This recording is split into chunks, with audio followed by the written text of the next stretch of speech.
Welcome to the Dice Tower, a video podcast about board games and the people who play them. This is a special episode of the Dice Tower in which Tom and Melody Vasel talk about their top 100 games.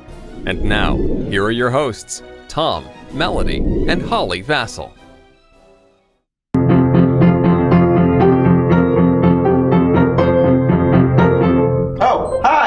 I'm Tom Vasel, and you're watching The Dice Tower. We're going to talk today about some of our top 100 games, 6 of them to be precise. Let's get to the games. We'll do 3 of mine and 3 of Melody's.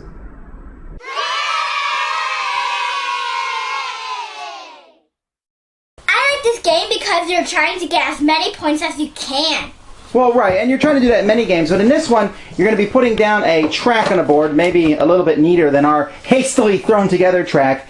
But on your turn, you're going to be rolling a die, and that die lets you move one of your people, and you move them clockwise around the track. But if you're on one of these tiles all by yourself, and you move off that tile, then you have to take that tile, which is great if it's this +8, and it is not great if it's this -10.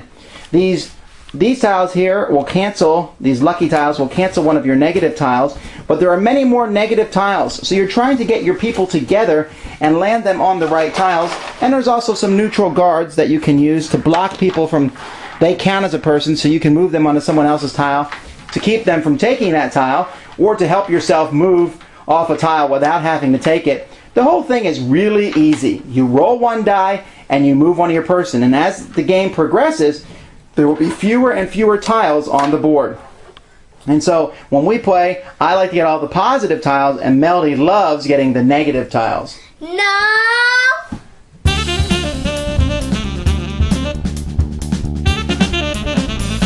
As we go higher and higher on my list, or lower and lower, I don't know what you're talking about, you're going to find that there's fewer and fewer Euro games. Games that have to do with financial manipulation, and I mean, really, the box of this game, other than the fact that it's green, doesn't inspire a lot of joy. Look at this guy. Ooh, he's turning a knob. Ooh. And Power Grid itself, you look at it and you look at the board and the maps themselves might look neat, but it's just a bunch of power lines all over the place with numbers. And indeed, Power Grid is very, very mathematical. And yet, I enjoy the game nonetheless. In fact, I love the game, which is why it's on my list, of course, because Power Grid, while it is a manage your resources type of game, it's so interactive. So all this working together, fighting over who gets the resources, fighting over who gets into cities first, fighting over auctions, it's a Euro game, but it's one of the most cutthroat, evil ones that I've played. Power Grid, to me, is what Euro games should aspire to be. I have all that fun economical simulation stuff, but let's get some in-your-face combat. That's why Power Grid's on my list.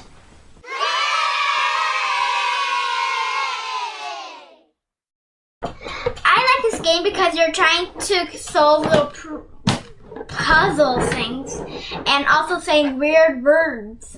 If you see here on this pedestal here, we have 3 big wooden animals, a lion, an elephant, and a polar bear. And you are trying to get these into a predetermined shape using different commands. Low, you move the top one from the red stump to the blue stump. Key, the top one from the blue stump to the red stump. Ma, the one on the bottom of the red goes to the top. And Ni, the one on the bottom of the blue goes to the top. So, if I want to, for example, move it to this instance, I want polar bear, elephant, and lion all on the blue stump. So I have to sit here and think, how am I going to do that? So, polar bear, elephant, lion. In this instance, what would be the first thing we would say, Melody? I would trying to get the polar bear on the bottom, then the elephant, then the lion. Me. Alright, Ni would put the elephant on top, and then what would you say? And then I'll say low. Low brings the top one over here on top. And that gives me the stack I'm looking for. Polar bear, elephant, lion. But you wouldn't say it that slowly. You sit there and try and figure out what it is, and you'd say Nilo. And then maybe someone else would try to see, you're trying to figure out who's the fastest one. Sometimes you say funny things like Niki Malo, or Mama Lolo, or Kiki Lo, you know. But it's fun, and it teaches kids how to be logical. And besides, are the animals cute? Yeah, no. Except for the lion.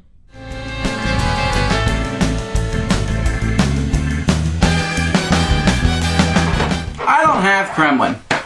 All all the games in my top 100 list, I want to own them. I don't have Kremlin. I just went online and looked at it. I thought, I really need to pick up Kremlin. So I looked on eBay. It's $150 or $200, and that's just... It's a great game, but I'm not really willing to pay that much for a small cardboard box full of small cardboard chits. I would love to see somebody release a nice new version of this, but I love the theme of it. And, I said Power Grid was cutthroat. This one is super cutthroat, but it's meant to be that way. You're having the different members of the Kremlin throw each other into Siberia, assassinate people, get rid of them, move them around, shuffle, vote.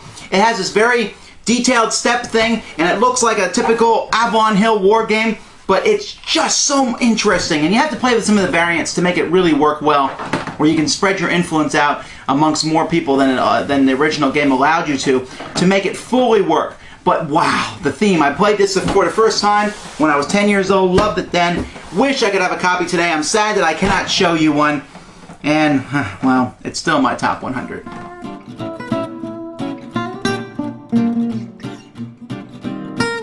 I like this game because they're trying to put balls between fingers.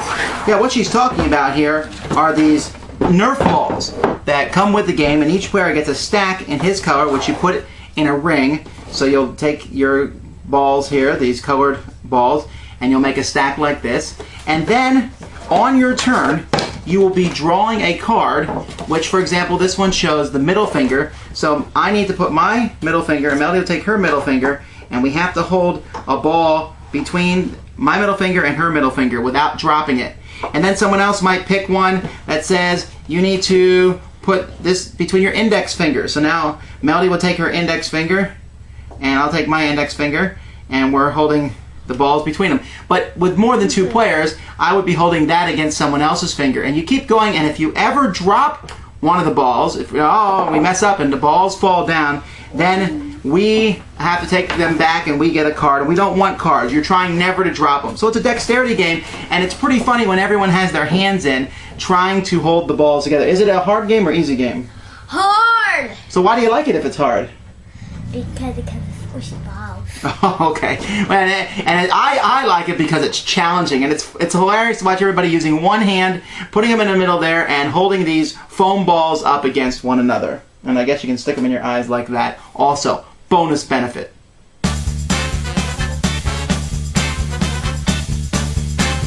Mort Wallace has designed 3 games that are very similar: Age of Steam, Railroad Tycoon, or Railways of the World, and Steam. Steam is brand new to my list, and as you can see, at this point in time, it's currently my favorite of the 3. Although I certainly can see it fluctuating between Steam and Railways of the World. I wouldn't be surprised next year if you saw Railways of the World better than Steam. But you'll never see Age of Steam rise above either one of these again. Steam is a great game that simulates the railway thing, but what I love about Steam is you have the option in this game to completely eliminate auctions. And I just said I love the auctions in Power Grid. I really don't like the auctions in Age of Steam. They're very tight, very cutthroat, and yet if you bid poorly, you can really get cut out of pretty much getting anything, and I'm just not a big fan of how everything fits together. In Steam, it seems to flow much easier. The game is much more forgiving. The only negative thing is I wish the components were better than just these flat discs. I would love to see actual train pieces like Railways of the World have. But Steam, it's compatible with most of the Age of Steam maps, and even if they don't say there's an official compatibility, you can at least maybe change around a few things and play it. So there's a plethora of maps out there for this game already, and it plays quickly and smoothly, and I can introduce it to new people much better than Age of Steam, which is why it's higher on my list. Well, thanks so much for watching the Dice Tower today. We hope you enjoyed the show. We'll be back next time with 6 more games. Until then, I'm Tom Vasel. And I'm Melody. And I'm Molly. Beautiful. Thanks for joining us today. For more written, audio, and video reviews, as well as the #1 board game podcast, check out the website at www.thedicetower.com. Until then, this is Eric Summerer, and you've been watching The Dice Tower.